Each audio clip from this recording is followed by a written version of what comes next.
And away we go. It is the Nightcap, brought to you by Hail Mary Sports Bar right here on BearcatJournal.com. Go see our good friends at Hail Mary's. Busy week, Friday night. Maybe you can't make it down to the Heritage Bank Center Saturday. If you didn't have a ticket for Nip at Night, head down to Hail Mary's. They'll get you taken care of. They're in Cheviot. They're right on Harrison Avenue, so they're inside the Dora District. You can go from bar to bar with your drinks, or just hang out at Hail Mary's. 27 TVs, 9-screen video wall. They have the DirecTV Sports package. You can watch all the games. And, of course, Cincinnati Sports, always on that video wall. Brand new walk-in coolers, brand new draft lines, and ice-cold Cincy Light, 32.8-degree frosted glasses, plus bucket specials for the UC games. All right, Aaron, let's get to it. We are winding down. I think there's only 2 teams with a bye in week 13 in the Big 12. So 7 games this week on the slate, and the conference race is getting interesting. I don't know if there's anything super interesting here in relation to that, but let's get to it. Noon, FS1, get the day started. Kansas and Iowa State. Iowa State, a 4.5-point favorite. 55.5 is the total. Kansas is not bowl eligible at 5-5. They have at Iowa State, and then they go to Utah to end the regular season. Ooh. If Kansas is going to play in a bowl, they better win on Saturday at noon. I think Iowa State is kind of stabilized after all the injuries. I like Iowa State here. Well, in this one, Iowa State opened at 3.5-point favorites. That line moved to 4.5. The over-under opened at 54.5. That's moved to 55.5. ESPN's analytics give Iowa State a 63.9% chance to win this game compared to Kansas's 36.1. That all said, I don't know how Jeff Sims has been doing it. No, I'm sorry, not Jeff Sims. Wrong team. That is the same colors. Aaron, come on. Aaron, let's go. Let's go. You and me, buddy. You and me, buddy. I know the cold medicine is getting you. We're doing a live show pep talk. We're doing a live show. Right, Aaron, right here. Up, right here. Eyes. You got this. You got this, okay? I don't know how Rockobeck has been doing it, but he's a guy who wins games at the end of the day. This is probably the closest matchup of teams on the slate, if you ask me. I don't know that anybody outside there's of an interesting one down the list. Oklahoma State and UCF. That one too. Look, there's a couple. There's a couple like who's sinking faster games this week. Yeah, but I don't know. I feel like Kansas is gonna. I've been saying Kansas for the last couple weeks. I feel like, and I've been wrong, but I still feel like Kansas is gonna figure out how to get bowl eligible. And if you're gonna do it, maybe you do it against Iowa State.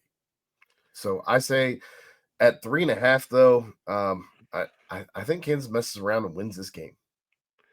They've lost 3 of their last 4. The only win in that stretch was Oklahoma State. I just don't see it. I think Iowa State's got a better team. I think Kansas is reeling. I like Iowa State. I'll even lay the points here. I think they win by more than 4.5. 1 o'clock TNT, the total 55.5. I'm not touching that with a 10-foot pole. I want nothing to do with that. That one opened at 6.5. It stays at 6.5. The over-under at 62.5. Moved down to 61.5. Arizona given a 68.2% chance to win this game by ESPN's analytics compared to Baylor's 31.8%. You want to know the craziest thing about this game to me, Aaron? 56-degree kickoff in Tucson. That is pretty wild. It's going to be cooler in Tucson than it was in Cincinnati.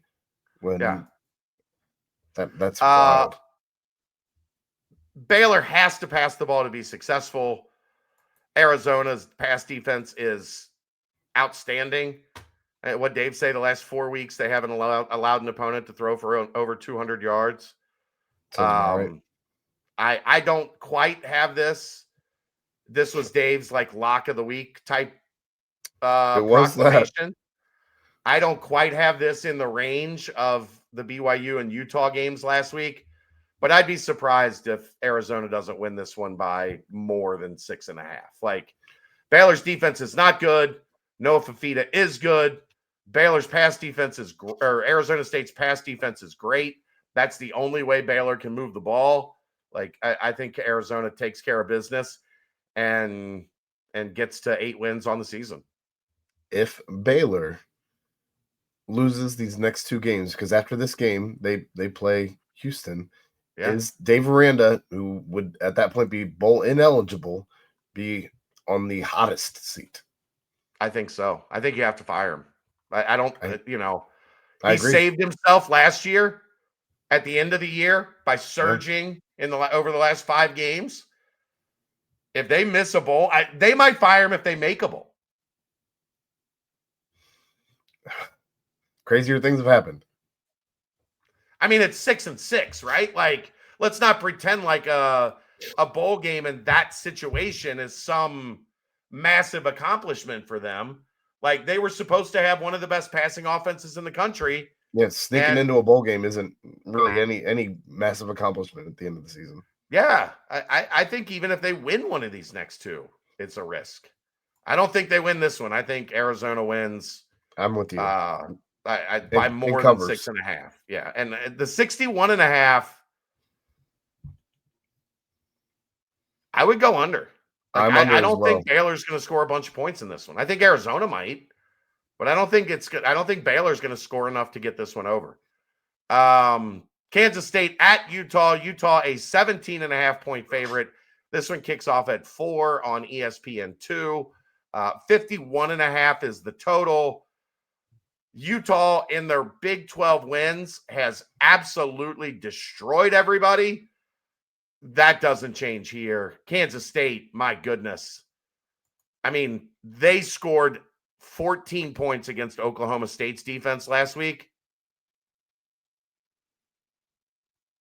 They're not scoring much in this one. Utah rolls this game. Well, if you go back to Cincinnati's game against Utah, that score was 45-14. That's Utah's closest Big 12 win. I don't think Kansas State is at Cincinnati's level this season. I don't see Kansas State scoring 14 unless Utah just decides to take their foot off the gas and put in backups. So I don't think 17.5 is enough. And truthfully, 51.5 is a dangerous number. But I think they go over, and I think it's because Utah just continues to beat the piss out of people. Lay on the gas. Utah is going to score 50, I think. I think they put up another 50 burger. Yeah. They scored 55. Their last 3 games, 53, 45, and 55. The BYU game was close. They scored 42 on Arizona State, 48 on West Virginia. Yeah. Utah, bigly. TCU at Houston. Houston only a 1.5-point favorite here. 54.5 is the total. TCU is in a bad way, right? Like, TCU is on the struggle bus right now. On the road, do they keep this one close? Well, I'm on the struggle bus right now, I'll tell you that. This one opened up as Houston 2.5-point favorites. The over-under was 54.5. The 2.5 points moved 1.5, and the 54.5 has remained the same. ESPN's analytics give TCU the nod at 53.2%. So it's still very close. That all said, I don't know. I believe in Willie Fritz more than I believe in Sonny Dykes, and if it comes down to it, I think that's what you go with. I mean, BYU just demolished them last week. The vibes cannot be good in Fort Worth. They cannot be good in Fort Worth. I'm taking Houston. I'm laying the one. I'm laying the 1.5 for sure. 54.5, probably over. I don't feel comfortable with it. Yeah, that 1.5. The bet is at minus 110, minus 115 if you're just taking money line straight up on Houston. Yeah. But I'm with you. I think they cover easy and win this game outright. But 54.5. Ugh. I don't love it. I'm gonna go over just because I don't love unders as much as we take unders on this show for reasons I'll never be able to explain. Because there's there's quite a few bad offenses in the bottom of this league. Fair. Speaking of bad, Oklahoma State at UCF, a blistering 83 degrees in the bounce house. The Bulls 14.5-point favorites. The total 48.5. I wouldn't touch this one with your money. I don't want anything to do with it. I don't want anything to do with it. I would hope you would not touch it with my money. My money is not much. It opened at 13.5 for UCF. It's moved to 14.5. That over under opened at 47.5. It's moved to 48.5. ESPN's analytics give UCF 89.6% to win this. You know what, Aaron? I'm going out on a limb. You're gonna take Okie State money line? Money line, Oklahoma State. They get their first Big 12 victory since 2023. Plus 475 on that money line, by the way. UCF stinks. Their pass defense is okay, I guess. Give me Oklahoma State money line to pull the massive upset, just for the hell of it. Taven Jackson hasn't been great. No, not good. I guess the only saving grace here is I think that UCF's defense is better than Oklahoma State's offense, and that's probably the only thing that would be above average for either of these teams. Yeah, I agree. In any of the phases. I don't know that it's enough though. At 14.5, I'm going to take the under. As far I'm taking Oklahoma State at plus 14.5. I think they cover, but 48.5. I think this game's under. Arizona State finally 7.5-point favorite at Colorado, 48.5 the total. The Jeff Sims revival continues. There is some chaos down there as the rumors swirl that Sam Levitt's gonna cash in and hit the portal.